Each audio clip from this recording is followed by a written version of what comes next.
Ciao a tutti e bentornati a chi mi segue già. Oggi voglio fare con voi questa piccola bustina che può contenere un sacco di cosine carine. Ecco qua, completamente rifinita e foderata.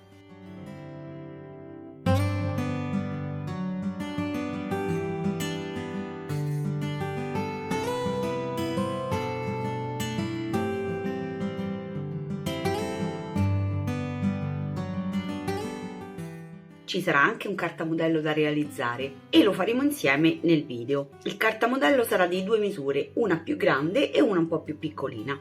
Questa è quella media, quindi quella più piccolina. Carina, vero? Non vedo l'ora di realizzarla insieme a voi, ma prima vi ricordo sempre di iscrivervi al canale se non lo avete già fatto e di attivare la campanella per restare aggiornati sulle prossime uscite dei prossimi video tutorial. Poi, ovviamente, se il video vi sarà piaciuto, vi chiedo di condividerlo. In questo modo aiuterete il canale a crescere. Dunque, mettiamoci subito al lavoro.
Bene, dunque, siamo giunti al termine.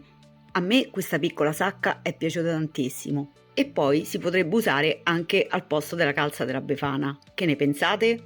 Io la trovo originale e carina. Come avete visto, il cartamodello è in 2 misure, quindi sbizzarritevi.